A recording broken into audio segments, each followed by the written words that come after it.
தலைப்பு: ஆதாம் முதல் சீயோன் வரை இளைய வயதினருக்கான ஆதியாகமம் முதல் வெளிப்படுத்தின விசேஷம் வரையிலான வேதம். பாடம் 81, பக்கம் 161. தலைப்பு: புலனாய்வு. ஆதார வசனம்: யோவான் 16ஆம் அதிகாரம் 2ஆம் வசனம். அவர்கள் உங்கள் ஜெப ஆலயங்களுக்கு புறம்பாக்குவார்கள், மேலும் உங்களை கொலை செய்கிறவன் தான் தேவனுக்கு தொண்டு செய்கிறவன் என்று நினைக்கும் காலம் வரும். இந்த பரிசுத்தமான புலனாய்வு விசாரணை போப் இன்னோசென்ட் 3 என்பவர் ஐரோப்பாவில் ஸ்தாபித்தார். சபைக்கு விரோதமாக செயல்படுபவர்களை கண்டுபிடித்து தண்டிப்பதற்காக இந்த நீதிமன்றம் உருவாக்கப்பட்டது. அதிகாரத்தில் உள்ளவர்களின் கருத்துக்களுக்கு எதிராக செயல்படுபவர்கள். இந்த நீதிமன்றம் மிக சக்தி வாய்ந்ததாக இருந்தது. சிறு சந்தேகத்திற்குரிய ஒவ்வொருவரை பற்றியும் உடனடியாக தகவல் கொடுக்க கட்டளையிடப்பட்டிருந்தது. மனித வரலாற்றில் இது ஒரு ராட்சத செயலாக இருந்தது. துரதிர்ஷ்டமாக கண்டுபிடிக்கப்பட்டவர்களை கொடூரமான முறையில் மனிதாபிமானம் இல்லாமல் இரக்கமற்ற சித்திரவதைகள் தண்டனையாக வழங்கப்பட்டது. சீர்திருத்தத்தை காரியங்கள் 500 வருடங்களாக நடந்தது. அதற்கு பின்பு சபையின் வல்லமை குறையத் துவங்கியது.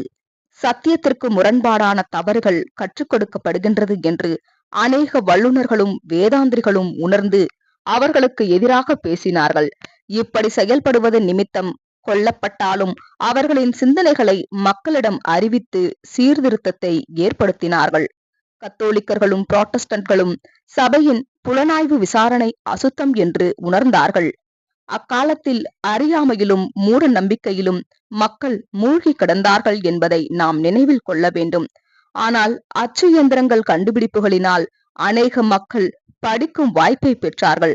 சத்தியத்தின் வெளிச்சம் அதிகமாக வீசத் தொடங்கியது. லேவியராகமம் 19ஆம் அதிகாரம் 18ஆம் வசனத்தில் மோசேயின் மூலமாக கொடுக்கப்பட்ட கட்டளையும், பின்பு மார்க் 12ஆம் அதிகாரம் 33ஆம் வசனத்தில் சீஷர்களுக்கு கொடுக்கப்பட்ட உன்னைப்போல் பிறனை நேசி என்ற கற்பனை முற்றிலுமாக நிராகரிக்கப்பட்டது. இப்படியாக அன்பு, இரக்கம் மற்றும் நீதி அங்கு முற்றிலும் காணப்படவில்லை. பிரான்ஸ் நாட்டை சேர்ந்த ஜான் கால்வின் என்பவர் அக்காலத்தில் உள்ள எல்லா மதத்தின் அறிவை கற்றுக்கொள்வதற்கு கடினமாக முயற்சித்தார். அவர் தன்னுடைய 20ஆம் வயதில் புராட்டஸ்டன்டாக மாறினார். வேதாகமத்தில் அவர் கண்ட உண்மைகளை ஒரு புத்தகமாக வெளியிட்டார். பின் நாட்களில் அவர் கொண்ட விசுவாசத்தை கடுமையாய் போதித்தார். வேறு வித்தியாசமான விசுவாசத்தில் இருப்பவர்களை தண்டிப்பது தன்னுடைய கடமையாக எண்ணினார். மைக்கேல் செர்வீட்டஸ் திருத்துவத்திற்கு எதிராக ஒரு புத்தகத்தை வெளியிட்ட பொழுது அவர் குற்றம் சாட்டப்பட்டு கட்டி எரிக்கப்பட்டார். அன்பின் பிரமாணத்தை கால்வினும் மறந்தார். தேவன் சிலருக்கு மட்டுமே ஆவிக்குரிய உயிர்த்தெழுதலை கொடுப்பார் என்றும் மற்ற அனைவரும் நித்தியமான எரிநரகத்தில் உபத்திரவப்படுவார்கள் என்றும் கெல்வின் நினைத்தார். வேதாகமத்தை குறுகிய கண்ணோட்டத்துடனும் அதை தவறாகவும் புரிந்து கொண்டதினால் அன்பான தேவனுடைய இரக்கத்தையும் திட்டங்களையும் அவரால் அறிந்து கொள்ள முடியவில்லை. சுவிட்சர்லாந்தில் உள்ள உல்ரிக் விங்கலி ஆரம்பித்த சீர்திருத்தத்தை கால்வின் தொடர்ந்து நடத்தினார். இவர்கள் லூத்தரை காட்டிலும் அதிகமான காரியங்களை செய்தார்கள். பரிசுத்த புலனாய்வு மன்றம் உண்மையான கிறிஸ்தவர்களை எதிரிகளாக பாவித்து சித்திரவதை செய்தது. பாடம் 82. தலைப்பு: வெஸ்லியர்கள். ஆதார வசனம்: 2 தீமோத்தேயு 3ஆம் அதிகாரம் 12ஆம் வசனம். அன்றியும் கிறிஸ்து இயேசுவுக்குள் தேவ பக்தியாய் நடக்க மனதாயிருக்கிற யாவரும் துன்பப்படுவார்கள். இங்கிலாந்தில் வாழ்ந்த எபிஸ்காப்பலியன் மந்திரிக்கும் பக்தியுள்ள அவருடைய மனைவிக்கும் பிறந்த 2 குமாரர்கள் ஜான் மற்றும் சார்லஸ் வெஸ்லி. குடும்பத்தில் 19 பிள்ளைகள் இருந்தனர். 17ஆம் நூற்றாண்டில் தொடக்க காலத்தில் வேதாகம கதைகள், வேத வாசிப்பும் அவர்களுடைய வளர்ச்சியை முக்கியமான பகுதியாக இருந்தது. தன்னுடைய தந்தைக்கு வயது சென்ற பொழுது அவருக்கு உதவி புரிய ஜான் ஆக்ஸ்போர்ட் கல்லூரியை விட்டு சென்றார். அவ்வேளையில் சார்லஸ் வெஸ்லி கல்லூரியிலிருந்து கொண்டு மற்ற 2 மாணவர்களோடு அவருடைய கிறிஸ்தவ வாழ்க்கைக்கு உதவியாக வேத பாடங்களை ஆராய்ச்சி செய்ய ஒரு அமைப்பை ஏற்படுத்தினார். இதை பரிசுத்த கூட்டமைப்பு என்று அழைக்கப்பட்டது. அதன் உறுப்பினர்கள் ஒழுக்கத்தோடு வாழ கற்றுக்கொண்டார்கள். சில மாணவர்கள் இவர்களை கேலி செய்து மெத்தடிஸ்ட் என்றும் அழைத்தார்கள். இந்நாள் வரைக்கும் அந்த பெயர் அவர்களை பற்றி கொண்டது. ஊழியக்காரர்களுக்கு பதிலளிக்க 1735 இந்த 2 சகோதரர்களும் அமெரிக்கா சென்றனர். சார்லஸ் வியாதிப்பட்டு இங்கிலாந்து திரும்பினார். 1738 ஜானும் திரும்பிவிட்டார். அவருடைய பயணம் தோல்வியாக கருதப்பட்டது. ஆனால் பயணத்தின் போது பயங்கரமான புயலின் மத்தியிலும் இந்த ஜான் தேவன் பேரில் முழு நம்பிக்கை வைத்த சில ஜெர்மன் மோராவியன்ஸால் ஈர்க்கப்பட்டார். அவர்களிடமிருந்து அநேக கிறிஸ்தவ வாழ்க்கை நெறிகளை கற்றுக்கொண்டு தேவன் பேரில் அவர்கள் வைத்திருந்த ஆழமான முழு விசுவாசத்தை கண்டு மெச்சிக் கொண்டார்கள். வெஸ்லியர்கள் ஆதிகால சபையின் எளிமையான போதகத்திற்கும் வகுப்புகள் துவங்குவதற்கும் வேத பாடங்களுக்கும் திரும்பினார்கள். மற்ற விசுவாசத்தில் இருப்பவர்கள் இவர்களை கடுமையாக எதிர்த்து கூட்டங்களை கலைப்பதற்கு கால்நடைகளை இடையில் விரட்டினார்கள். ஜான் வெஸ்லி ஒரு மிகப்பெரிய போதகராக இருந்தாலும் அநேகர் கோபமடைந்து கூட்டங்கள் அவர்களுக்கு விரோதமாக காரியங்களை செய்தது. 1784 ஜான் வெஸ்லி இங்கிலாந்தில் உள்ள சபையை உடைத்து மெத்தடிஸ்ட் சபையை ஸ்தாபித்தார். இதில் உள்ள பாடல்கள் அனைத்துமே அவரால் எழுதப்பட்டது. ஆயிரக்கணக்கான பாமாலைகளை எழுதினார். அதில் சில பாடல்கள் இன்னும் பாடப்படுகிறது. இலவச கிருபை என்ற ஒரு மாபெரும் வேதாகம சத்தியம் வெஸ்லியால் வெளியிடப்பட்டது. வெளிப்படுத்தல் 22 ஆவியும் மனவாட்டியும் வா என்கிறார்கள். தாகமாயிருக்கிறவன் வரக்கடவன், இலவசமாய் வாங்கிக் கொள்ள கடவன். அவர் விரும்பிய வசனமாகும். என்றாலும் ராஜ்யத்தில் முழு மனுக்குலமும் இந்த பூமியின் மேல் நித்தியமாக ஜீவிக்க ஒரு வாய்ப்பு கிடைக்கும் என்ற இந்த சத்தியத்தின் முழுமையான பொருளை அவர் அறியவில்லை. 1788 சார்லஸ் வெஸ்லி லண்டனில் மரிக்கும் வரைக்கும் போதித்தார். 1791 87 வயதில் காலமானார். அவருடைய உபதேசங்கள் மிகுந்த பாதிப்பை ஏற்படுத்தியது. மிகப்பெரிய போதகர் ஜான் வெஸ்லிக்கு விரோதமாக அடிக்கடி எதிர்ப்புகள் மூண்டது. பாடம் 83. தலைப்பு: யாத்ரிகள் மற்றும் அமைதிப்படுத்துபவர்கள். ஆதார வசனம் 31 சங்கீதம் 24 கர்த்தருக்கு காத்திருக்கிறவர்களே, நீங்கள் எல்லோரும் திடமனதாயிருங்கள், அவர் உங்கள் இருதயத்தை ஸ்திரப்படுத்துவார். 1620 டிசம்பர் மாதம் 21 அன்று புனித யாத்ரிகர்கள் கற்பாறையான மாசாசௌசெஸ்டின் கரையில் இறங்கினார்கள்.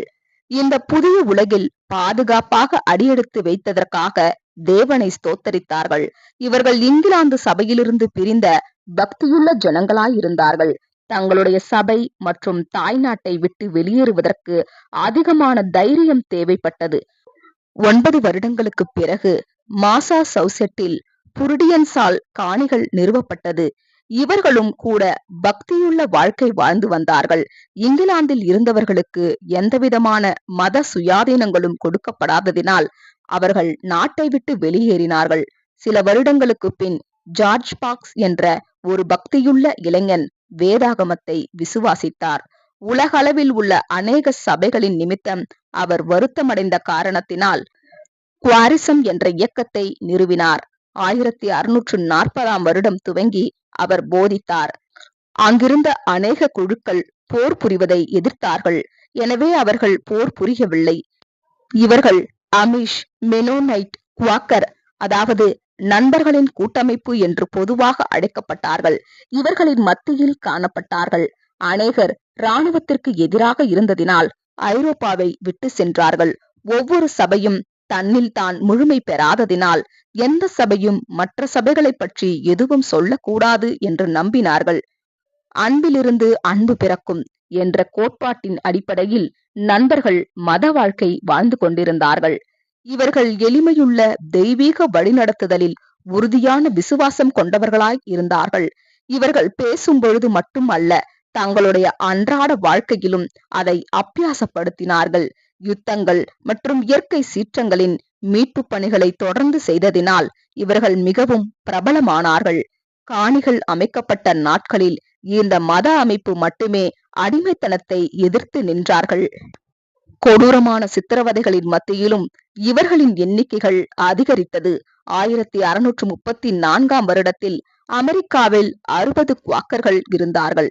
4 வருடங்களுக்கு பின்பு இவர்கள் 30,000 உயர்ந்தார்கள்.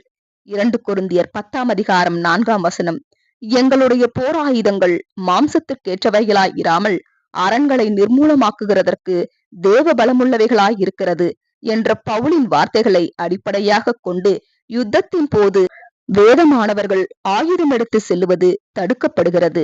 நாம் மனிதர்களை அழிப்பதற்கல்ல, மாறாக அவர்களை மீட்பதற்கே விரும்புகிறோம். இராணுவ சேவைக்காக நீங்கள் கட்டாயம் பயன்படுத்தப்பட்டால் உங்கள் தேசத்திற்கு சேவை செய்ய மற்ற வழிகளை நாடுங்கள். எடுத்துக்காட்டாக, அமெரிக்காவில் உள்ள கான்சென்ட்ரேஷன் ஆப்ஜெக்டர்ஸ் தங்களுடைய தாய்நாட்டை விட்டு வெளியேற புனித யாத்திரிகளுக்கு அதிகமான தைரியம் தேவைப்பட்டது. பாடம் 84. தலைப்பு: உயர்மட்ட விமர்சகர்கள். ஆதார வசனம்: யூதா 20:21. நீங்களோ பிரியமானவர்களே, உங்கள் மகா பரிசுத்தமான விசுவாசத்தின் மேல் உங்களை உறுதிப்படுத்திக் கொண்டு பரிசுத்த ஆவிக்குள் ஜெபம் பண்ணி தேவனுடைய அன்பிலே உங்களை காத்துக்கொண்டு. இன்று அநேக கிறிஸ்தவர்கள் உடல் ரீதியாக துன்பங்களை அனுபவிப்பதில்லை, கட்டி வைத்து எரிக்கப்படுவதும் இல்லை, பசியுள்ள சிங்கங்களின் குகைகளில் போடப்படுவதும் இல்லை. ஆனால் கிறிஸ்தவ மதம் வலுவற்ற மதியீனமான ஒரு மதம் என்று எண்ணுபவர்கள் குற்றங்களை கண்டுபிடித்து உண்மை கிறிஸ்தவர்களை அடிக்கடி எதிர்க்கிறார்கள். தேவன் முழு மனுக்குலத்தை ஆசீர்வதிப்பதற்கான ஒரு அருமையான திட்டத்தை காண வேதாகமத்தை ஆராய்வது மிக அவசியம். நாம் தொடர்ந்து வாசித்து ஜெபிக்கும் பொழுது ஒவ்வொரு நாளும் நம்முடைய ஆழமான விசுவாசம் பலப்பட்டு ஊக்குவிக்கப்பட்டு வளர்ச்சி அடையும். அநேக தவறுகள் நம்முடைய சிந்தையில் மெதுவாக நுழைந்து உண்மைக்கு இசைவாக நாம் கற்று அறிந்த பாடங்களை நம்மை விட்டு இழுத்து செல்ல வாய்ப்பு உண்டு. தேவனுடைய வார்த்தையின் தூண்டுதலினால் நாம் வேதாகமத்தை நம்புகிறோம் என்பதை நாம் நிரூபிக்க வேண்டியது அவசியமாயிருக்கிறது. 1 தெசலோனிக்கேயர் 5:21. வேதாகமத்தை நிராகரிப்பதற்காகவே சிலர் வேதத்தை வாசிப்பது உண்டு. இவ்விதமாக இவர்கள் ஆராய்ச்சி, சத்தியத்தையோ அல்லது தேவனுடைய திட்டங்களையும் நோக்கங்களையும் அறிந்து கொள்ளும் விருப்பத்தையும் ஏற்படுத்துவதும் இல்லை. மற்றவர்களுடைய விசுவாசத்தை குறித்து கேலி செய்பவர்களை அப்போஸ்தலராகிய பவுல் இவர்கள் பரிகாசக்காரர் என்று அழைக்கிறார். 2 பேதுரு 3:3. குற்றம் கண்டுபிடிப்பதில் தங்களை தாங்களே பெரிய ஆட்களாக எண்ணிக்கொண்டு தானியேலையும் மற்ற பழைய ஏற்பாட்டின் தீர்க்கதரிசிகளையும் நம்பாமல் அவர்களை இழிவுபடுத்தி இருக்கிறார்கள். இப்படியாக அவர்கள் இயேசுவையும் தேவ ஆவியினால் ஏவப்பட்ட சீஷர்களையும் அவமதித்தார்கள். தானியேலின் புத்தகம் நம்முடைய நாட்களுக்குரிய அநேக அற்புதமான தீர்க்க தரிசனங்களை உள்ளடக்கி இருக்கிறது. இதில் அநேக தீர்க்க தரிசனங்கள் இன்று நிறைவேறினதையும் நிறைவேறி கொண்டிருப்பதையும் நாம் காண்கிறோம். உலக அறிவை பெற்று இன்று அநேகர் ஞானவான்களாக இருப்பதினால் முழுமையாக பெருமை கொள்கிறார்கள். வேதாகமத்தை கற்று அதை நல்ல முறையில் புரிந்து கொள்ளும் பெருமை கொண்டு உயர்ந்த மனநிலைமையை பெறலாம். ஆனால் இந்த சத்தியம் தேவனிடத்திலிருந்து வந்தது என்பதை நாம் எப்பொழுதும் நினைவில் கொள்ள வேண்டும். ஆகவே நாம் நம்மை அல்ல, தேவனுடைய ஞானத்தையே மகிமைப்படுத்துபவர்களாக இருக்க வேண்டும். தேவனுடைய வார்த்தைகளில் நாம் முழு நம்பிக்கை கொள்ளலாம். அவருடைய வாக்குறுதிகள் என்றுமே தோல்வி அடையாது. நம்முடைய ஆண்டவரும் மீட்பருமாகிய இயேசு கிறிஸ்துவை பின்பற்றுவதின் பொருள் என்ன என்பதை சரியாக புரிந்து கொள்ள வழி நடத்தும். எரேமியா 9:23-24. மக்கள் அதிகமான மத தவறுகளை நம்பத் தொடங்கின பின் உயிர்த்தெழுதல் மற்றும் பூமியின் மேல் அற்புதமான தேவராஜ்யத்தை பற்றின நம்பிக்கைகள் முற்றிலுமாக காணாமல் போனது. இவைகள் காலப்போக்கில் அரசாங்கமில்லாத ராஜாக்கள் ஒழுங்கற்ற சட்டங்களை கடைபிடிக்காத ஒரு நிலையை ஏற்படுத்தியது. தானியேல் 12:1 சொல்லப்பட்ட மகா உபத்திரவ காலத்தை இது வருவிக்கும்.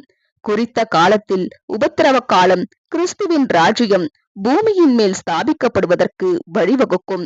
ஆகாய் 2:6-7. மனுக்குலத்திற்காக தேவனுடைய அழகான திட்டம் வேதாகமத்தில் விவரிக்கப்பட்டிருக்கிறது. பாடம் 85. தலைப்பு: ஜீவனுள்ள தேவனுடைய ஆலயம். ஆதார வசனம் 1 தீமோத்தேயு 3:15. தாமதிப்பேனே ஆகில் தேவனுடைய வீட்டிலே நடக்க வேண்டிய வகையை நீ அறியும்படிக்கு இவைகளை உனக்கு எழுதுகிறேன். அந்த வீடு ஜீவனுள்ள தேவனுடைய சபையாய் சத்தியத்திற்கு தூணும் ஆதாரமுமாய் இருக்கிறது.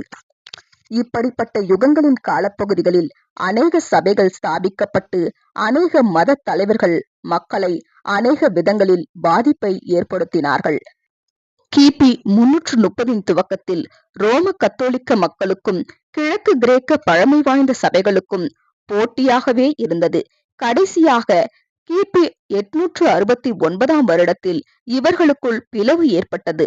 பழமையான சபைகள் போப்பின் அதிகாரத்தை ஏற்றுக்கொள்ள மறுத்ததினால் இந்த பிரிவு இந்நாள் வரைக்கும் பிரிவாகவே இருந்துவிட்டது. மேற்கத்திய ஐரோப்பாவில் இஸ்லாமிய மதம் பரவுவதை பழமையான சபை தடுத்தது. சபையில் இவர்கள் மத்தியில் அநேக இரத்த சாட்சிகள் வாழ்ந்தார்கள். அவர்களுடைய விசுவாசத்திற்காக துன்பப்பட்டு மரிக்கவும் துணிந்தார்கள். மிக பெரிய ஆலயங்களும் பேராலயங்களும் நாகரீக உலகில் எங்கும் கட்டப்பட்டது. பொதுவாக இதற்கான பொருளாதார உதவிகளையும் பராமரிக்கும் செலவுகளையும் எளிய மக்களிடம் வசூலிக்கப்பட்டது. இயேசுவின் நாட்களில் சபைக்காக நிதி திரட்டுவது கிறிஸ்தவ வேலையாக இருக்கவில்லை. இன்று பலர் இயேசுவின் வேலைக்காக பணம் திரட்டுவது ஒரு நன்மையான வேலை என்று கருதுகிறார்கள்.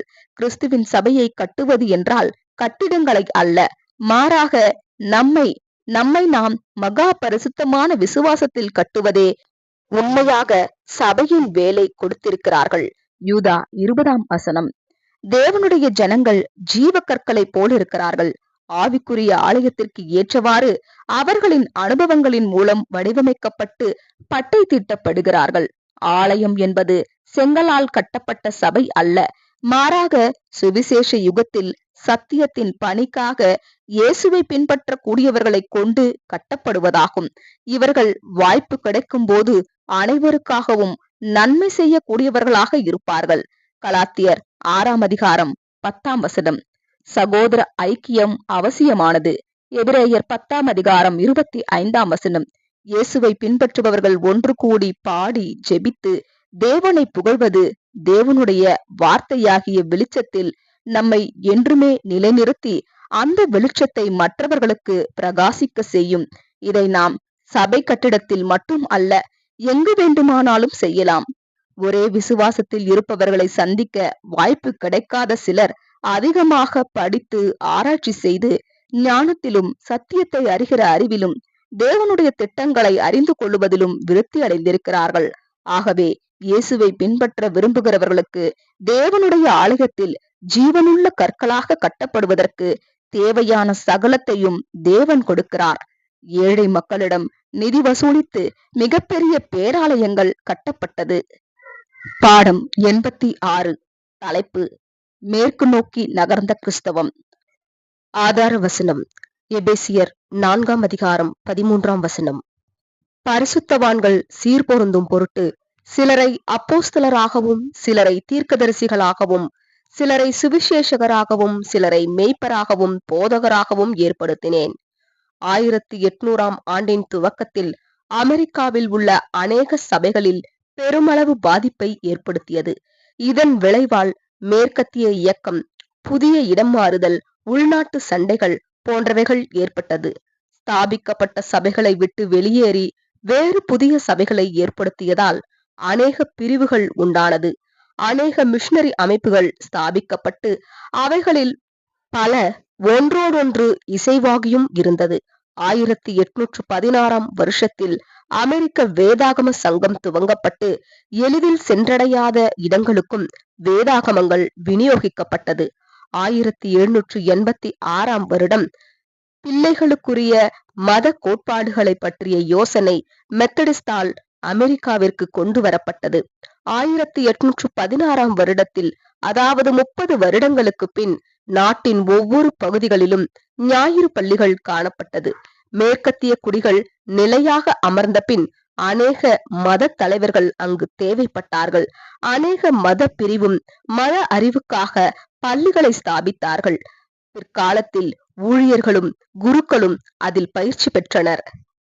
சுவிசேஷகர்களும் மிஷனரிகளும் மேற்கத்திய பகுதிகளுக்கு இடம்பெயர்ந்தார்கள். சுவிசேஷத்தை பிரசங்கிப்பவர்கள் சுவிசேஷகர்கள் என்று அழைக்கப்பட்டார்கள். இவர்கள் பல இடங்களுக்கு சென்று விசேஷமான ஆராதனைகளை நடத்தும் சராசரி புராட்டஸ்டன்ட் பொதுமக்களாக இருந்தார்கள். இவர்கள் மற்ற நாடுகளில் புதிதாய் குடியேறும் பொழுது சுவிசேஷத்தை அறிவிப்பது மட்டுமல்லாமல் ஒரு சட்டமாக மருத்துவ பணியையும் கல்வி அறிவையும் கொடுத்தார்கள். 19ஆம் நூற்றாண்டின் துவக்கத்தில் முகாம்களை அமைத்து கூட்டங்கள் கூடினதும் காணப்பட்டது.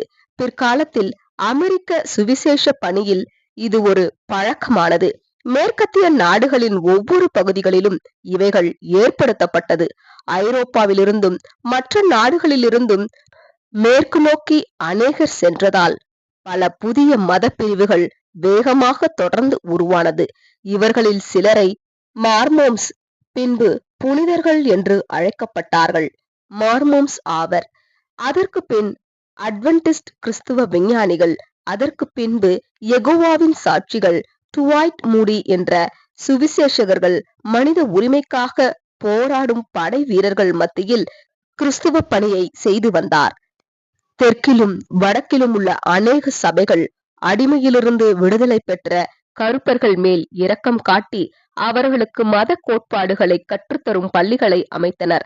காலப்போக்கில் கருப்பர்கள் தங்களுக்கென்று சொந்த சபைகளை ஸ்தாபித்தார்கள்.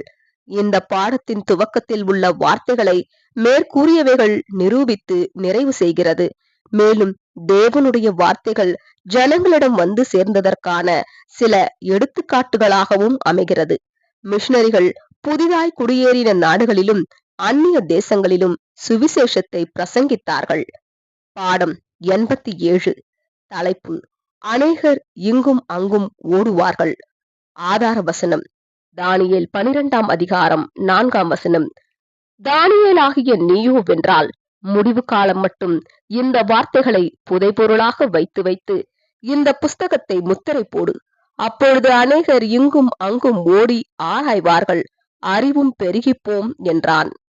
மனுக்குலத்தின் வரலாற்றில் எக்காலத்திலும் காணப்படாத அறிவின் வளர்ச்சி கடந்த 100 ஆண்டுகளில் மிகுதியாய் காணப்படுகின்றது. இன்றைக்கு நாம் காணக்கூடிய அநேக விஞ்ஞான கண்டுபிடிப்புகள் ஒரு நூற்றாண்டிற்கு முன்பு காணப்படவில்லை. நீண்ட காலமாக வாக்குத்தத்தம் செய்யப்பட்ட மேசியாவின் ராஜ்யத்தின் ஆசீர்வாதங்கள் தொடங்கியது என்று அநேகர் உணராதிருக்கிறார்கள். கடந்த 1454ஆம் வருடம் ஜோஹன் குட்டன்பெர்க் கண்டுபிடித்த அச்சு இயந்திரத்தின் வழியாக ஒவ்வொரு வருடத்திலும் வளர்ந்த அறிவு சேமிக்கப்பட்டது. இதன் விளைவாக உலகமெங்கும் எல்லா துறைகளிலும் அறிவு பெருகியது. அறிவின் பெருக்கத்தோடு தேவனுடைய வார்த்தைகளின் அறிவும் இங்கும் அங்கும் ஓடி தொடர்ந்து பெருகியது. இதுவே நாம் குறிப்பிட்டிருக்கிற கடைசி காலத்தில் வாழ்ந்து கொண்டிருக்கிறோம் என்பதை உறுதிப்படுத்துகிறது. இது நீண்ட காலமாக மனுக்குலத்தை தொடர்ந்து வந்த பாவமும் மரணமும் முடிவும் சுவிசேஷ யுகத்தின் நிறைவும் 1000 வருட ஆட்சியின் துவக்கத்தின் காலப்பகுதியும் ஆகும். மேலும் தேவன் குறித்த காலத்தில் மனிதனின் சிந்தனைகள் ஊக்குவிக்கப்பட்டு இன்னும் பல நுணுக்கமான கண்டுபிடிப்புகள் கண்டுபிடிக்கப்பட்டது. 19ஆம் நூற்றாண்டில் மின்சார இயந்திரங்களை இயக்குவதற்கு நீராவி பயன்படுத்தப்படலாம் என்று கண்டுபிடித்தார்கள். அதற்கு பின்பு மின்சார சக்தி பயன்படுத்தப்படலாம் என்று கண்டுபிடித்தார்கள். அதற்கு பின்பு மின்சார சக்தி பயன்படுத்தப்பட்டது. இன்றைக்கு இருக்கும் மின்னணு சக்திகளும் அணுசக்திகளும் சிந்திக்க முடியாத அளவுக்கு தொலை தொடர்புகளிலும் போக்குவரத்துகளிலும் அதிக வேகத்தோடு செயல்பட புதிய வழிகளை ஏற்படுத்தியுள்ளது. விண்வெளி கப்பல்களை கட்டுவதற்கு திட்டம் தீட்டும் ஞானத்தை சற்று யோசித்து பாருங்கள். மனிதன் நிலவில் நடப்பது குறுகிய காலத்தில் மிக துரிதமாக கண்டுபிடிக்கப்பட்ட இவ்வளவு விஞ்ஞான கண்டுபிடிப்புகள் வியக்கத்தக்கது. பல நூற்றாண்டுகளாக மனுக்குலம் குதிரைகளை விட வேகமாக எங்கும் பயணம் செல்லாதவர்களாக இருந்தார்கள். மேலும் பெரும்பாலான மக்கள் பிறந்த இடத்தை விட்டு 50 மைல்கள் கூட பிரயாணம் செய்ததில்லை. முதல் வாகனம் கடந்த 200 வருடங்களுக்கு முன்புதான் கண்டுபிடிக்கப்பட்டது. ஆனால் இன்று அநேக விதமான போக்குவரத்து வாகனங்கள் உள்ளது. நம் மத்தியில் இவைகள் இன்று மிக எளிதாக பயன்படுத்தப்பட்டு இங்கும் அங்கும் ஓடுவார்கள் என்று நாகும் 2 அதிகாரம் 4 குறிப்பிடப்பட்டிருப்பதற்கு ஒரு நல்ல எடுத்துக்காட்டாக இருக்கிறது. மற்ற எந்த காலத்திலும் ஏற்படாத அளவிற்கு கடந்த 100 ஆண்டுகளுக்குள் அறிவு மிகவும் பெருகிற்று. பாடம் 88. தலைப்பு அறிவு பெருகும். ஆதார வசனம் மத்தேயு 24 மின்னல் கிழக்கிலிருந்து தோன்றி மேற்கு வரைக்கும் பிரகாசிக்கிறது போல மனுஷகுமாரனுடைய வருகையும் இருக்கும். 2500 ஆண்டுகளுக்கு முன்பு கடைசி காலத்தில் அறிவு பெருகிப்போம் என்பதை தேவன் தானியேல் தீர்க்க தரிசனத்தின் மூலம் அறிவித்தார். பூமிக்குரிய காரியங்களில் மட்டுமல்ல, ஆவிக்குரிய காரியங்களிலும் மிகுந்த ஞானம் பெருகி இருப்பதை நாம் இன்றும் காணலாம். 1874 வருடத்தில் நம்முடைய ஆண்டவர் திரும்பும் வரைக்கும் தேவனுடைய திட்டங்கள் பல நூற்றாண்டுகளாக இந்த உலகிற்கு மறைக்கப்பட்டது. தேவனுடைய வார்த்தையாகிய சத்தியம் அக்காலத்திலிருந்து ஆயிரக்கணக்கான மக்களுக்கு கிடைத்தது. இடைப்பட்ட யுகங்களின் காலப்பகுதியிலிருந்து நம்பப்பட்டு வந்த அநேக மூட நம்பிக்கைகளும் மனித யோசனைகளும் இக்காலத்து சத்தியத்தின் வெளிச்சத்தில் நிலை நிற்கவில்லை. அக்காலத்திலிருந்த மனித சிந்தனையில் ஆவிக்குரிய காரியங்கள் பொறி தட்டியது. இவைகள் இந்நாள் வரைக்கும் கொழுந்துவிட்டு எரிகிறது. மின்னல் என்று மத்தேயு 24 குறிப்பிடப்பட்ட வார்த்தை ஆஸ்ட்ராப் என்ற கிரேக்க வார்த்தையிலிருந்து மொழிபெயர்க்கப்பட்டிருக்கிறது. இதற்கு மிகுந்த பிரகாசம் என்று பொருள். மின்னல் சற்று நேரத்திற்கு சிறிதளவு வெளிச்சம் மட்டுமே கொடுக்கும். ஆனால் சூரியனுடைய வெளிச்சம் பூமியின் கிழக்கு தொடங்கி மேற்கு வரைக்கும் பரவி பூமி முழுவதையும் வெளிச்சத்தால் நிரப்புகிறது. ஆகவே இங்கு சொல்லப்படும் வெளிச்சம் நிச்சயமாக மின்னலை குறித்ததாக இல்லாமல் சூரியனை உடையதாகும்.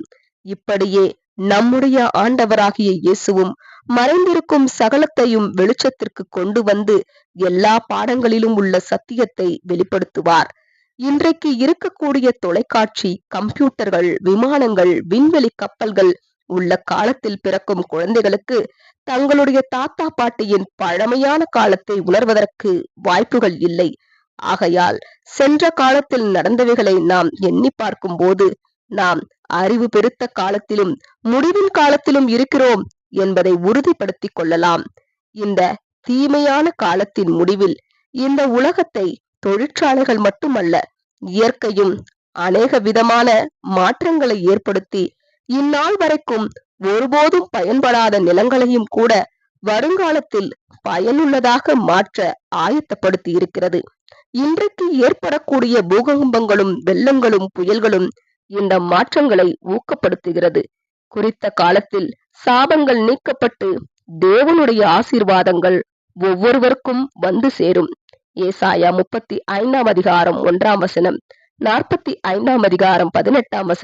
18 65 17 21 மற்றும் 22 வருங்காலத்தில் மகிமையான இந்த பூமி அற்புதமான பரதீசாக இருக்கும் என்று வேதம் போதிக்கிறது. இதில் தேவன் மனுக்குலத்திற்காக வைத்திருக்கும் திட்டங்கள் நிறைவடைந்து நம்முடைய கற்பனைக்கு எட்டாத ஆசீர்வாதங்களை கொண்டு வரும். தேவனுடைய பாதபடியாக இருக்கும் இந்த பூமியை அவர் மகிமைப்படுத்துவார். ஏசாயா 60 13 66 1 அப்போஸ்தலர் 7 49 உலகத்தின் முடிவு நாட்களில் அறிவு பெருகிப்போம். பாடம் 89. தலைப்பு உபத்திரவத்தின் காலம். ஆதார வசனம் மத்தேயு 24 ஏனெனில் உலகம் உண்டானது முதல் இதுவரைக்கும் சம்பவித்திராததும் இனிமேலும் சம்பவியாததுமான மிகுந்த உபத்திரவம் அப்பொழுது உண்டாயிருக்கும். வசனத்தில் சொல்லப்பட்ட காரியங்கள் அனைத்தும் இக்காலத்தில் நிறைவேறிக் கொண்டிருப்பதை நாம் உணரலாம். தானியேல் 12 யாதொரு ஜாதியாரும் தோன்றியது முதல் அக்காலம் மட்டும் உண்டாயிராத ஆபத்து காலம் வரும். ஆனாலும் உலகத்தில் வந்திருக்கும் இந்த உபத்திரவமே கடைசி உபத்திரவம் என்று நாம் அறியும் போது நமக்கு ஆறுதலாக இருக்கிறது. இந்த பூமி தேவனுடைய கட்டுப்பாட்டில் இருப்பது போல இப்பொழுதும் இருக்கிறது என்று ஜனங்கள் உணர்ந்து கொள்ள வேண்டும் என்ற காரணத்தினால் அக்காலத்தில் இருக்கும் மக்கள் கடுமையான முறையில் பாடங்களை கற்றுக்கொள்ளுவார்கள். நாம் காணக்கூடிய இந்த உலகத்தையும் அதில் உள்ள மனுக்குலத்தையும் தேவன் முற்றிலுமாக அழிப்பதில்லை. மாறாக பூமியை கெடுப்பவர்களை அவர் முற்றிலுமாக அழித்து விடுவார். வெளிப்படுத்தல் 11ஆம் அதிகாரம் 18ஆம் வசனம். கிறிஸ்துவும் அவருடைய சபையும் பூமிக்குரிய ஆட்சி பொறுப்பை பெறும் சரியான காலம் வந்தவுடன் சாத்தானும் அவனை பின்பற்றினவர்களின் வஞ்சகம் நிறைந்த துன்மார்க்கமான செயல்கள் நிறுத்தப்படும். வெளிப்படுத்தல் 20ஆம் அதிகாரம் 2-3 வசனங்கள். மரித்தோர் உயிர் பெறுவார்கள். அப்போஸ்தலர் 24ஆம் அதிகாரம் 15ஆம் வசனம். நீதியும் சமாதானமும் அதிகாரப்பூர்வமாக எங்கும் ஸ்தாபிக்கப்படும். எப்படிப்பட்ட அற்புதமான ஆசீர்வாதங்கள்! மேலும் இவை அனைத்துமே தேவனால் வாக்களிக்கப்பட்டிருப்பதால் இவைகள் நிச்சயமாக சம்பவிக்கும் என்று உறுதியாக விசுவாசிக்கலாம். யுத்தங்களையும் யுத்தங்களின் செய்திகளையும் அல்லது கொடுமையான முறையில் சிலர் மற்றவர்களை நடத்துவதை பற்றியும் நாம் கேட்பதற்கு விரும்புவதில்லை. அதேபோல் யுத்தங்களில் மற்றவர்களை அழிப்பதற்கு பயன்படுத்தப்படும் கட்டிடங்களையும் கருவிகளையும் பற்றி யோசிப்பதற்கு நாம் விரும்புவதில்லை. அல்லது தீவிரமாக பரவக்கூடிய வியாதிகள், பட்டினி, வேலை நிறுத்தம், நிறுவனங்கள் மூடப்படுவது, பெரிய அமைப்புகள் ஸ்தாபிக்கப்பட்டு அவர்களுடைய சொத்துக்களும் அதிகாரங்களும் அதிகரித்துக் கொள்ளுவது, மக்கள் மத்தியில் சுயநலமாகவும் பேராசை உள்ளவர்களாகவும் இருப்பவர்களை பற்றியும் நாம் சிந்திப்பதை விரும்புவதில்லை.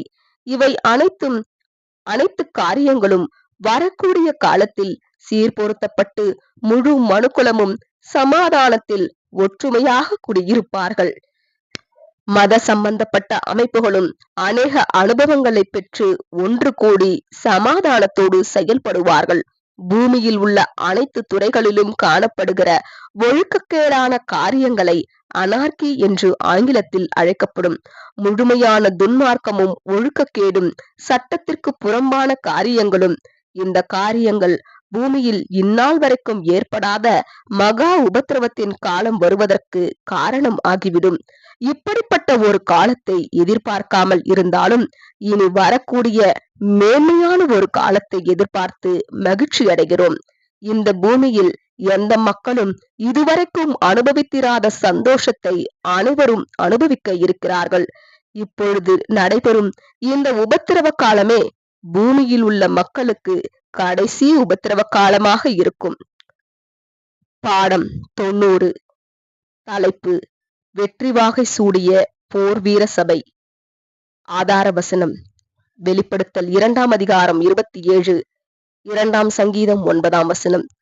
அவன் இருப்புக்கோளால் அவர்களை ஆளுவான், அவர்கள் மண்பாண்டங்களைப் போல நொறுக்கப்படுவார்கள். சுவிசேஷ யுகத்தில் உள்ள சபையே போர் சேவகர் என்று அழைக்கப்படுகிறது. ஆகவே அவர்கள் பட்டயத்தோடும் துப்பாக்கிகளோடும் டாங்குகளோடும் போருக்கு செல்லுவார்கள் என்று பொருள்படாது. தேவனுடைய பிள்ளைகள் உலகத்தின் சோதனைகளுக்கும் மனித விருப்பங்களுக்கும் சாத்தானின் வஞ்சகத்திற்கும் எதிராக செயல்படுவதனால் இவர்களுடைய போர்க்களம் முற்றிலும் வித்தியாசமானது. தன்னுடைய உரிமைகளுக்காக சபை போராடுவதில்லை. இடைப்பட்ட யுகங்களின் காலப்பகுதிகளில் சபை தன்னுடைய விசுவாசத்தை மக்கள் ஏற்றுக்கொள்ளாத போதும் பட்டயத்தாலும் ஈட்டிகளாலும் யுத்தங்களை நடத்தி மிகுதியான தவறுகளை செய்தது. இந்த பூமியில் இயேசுவும் அவருடைய சீஷர்களும் வாழ்ந்தபோது உலகிற்குரிய எந்தவிதமான அதிகாரங்களிலும் அவர்கள் தலையிட்டதே இல்லை. மாறாக நாட்டின் சட்டத்திட்டங்களையும் அதிகாரங்களையும் மதிக்க வேண்டும் என்று கற்றுக் கொடுத்தார்கள். அதிகாரிகள் அந்த பதவிக்கு பாத்திரவான்களாக இல்லாமல் போனாலும் அதிகாரத்தின் நிமித்தம் நாம் அவர்களுக்கு கொடுக்க வேண்டிய கனத்தை கொடுக்க வேண்டும் என்று போதித்தார்கள். மத்தேயு 22ஆம் அதிகாரம் 21ஆம் வசனம், ரோமர் 13ஆம் அதிகாரம் 1ஆம் வசனம். இயேசுவும் அவருடைய அப்போஸ்தலர்களும் இந்த உலக அரசியலில் கலந்து கொள்ளாமல் தனித்து இருந்தாலும் அவர்கள் அனைவரும் சட்டத்திற்கு உட்பட்டிருந்தார்கள். சபை தரித்து கொள்ள வேண்டிய சர்வாயுதங்களை குறித்து எபேசியர் 6ஆம் அதிகாரம் 11 முதல் 17ஆம் வசனங்களில் வாசித்து அறியலாம். கிறிஸ்தவர்கள் ஆவிக்குரிய பட்டயத்தோடும் தேவனுடைய வார்த்தையினாலும் சத்தியத்தினாலும் மற்றவர்களுக்கு ஊழியம் செய்யக்கூடிய ராஜ்யத்தின் நற்செய்தியை அறிவிக்கவும் மற்றவர்களுக்கு ஊழியம் செய்யக்கூடிய நல்ல ஆவியையும் பெற்றிருக்கிறார்கள். நாம் பெற்ற நீதியுள்ள மார்க்கவசம் இயேசுவின் மரணத்தினால் நமக்கு கிடைத்த நிலைமையை அடையாளப்படுத்துகிறது. இது இயேசுவின் விலை உயர்ந்த பலியினால் நமக்கு கிடைத்த பாதுகாப்பான கவசமாகும். இதை அணியாதவர்கள் ஜீவனை இழப்பார்கள். ஆண்டவருக்கு முழுமையான அர்ப்பணிக்கப்பட்ட வாழ்க்கையை சமாதானத்தின் பாதரட்சை அடையாளப்படுத்துகிறது. இவைகள் கரடுமுரடான இடத்தில் உலகத்தின் எந்த காரியங்களுக்கு உலகத்தோடு ஒத்து போகாதபடிக்கு நம்மை காத்து கொள்ளுகிறது. தேவன் மேலும் அவருடைய சத்தியத்தின் மேலும் வைக்கும் விசுவாசமே கேடகமாகும். சாத்தானும் அவனுடைய ஆட்களும் எய்யக்கூடிய அம்புகளிடமிருந்து இந்த கேடகம் நம்மை காத்து கொள்ளுகிறது.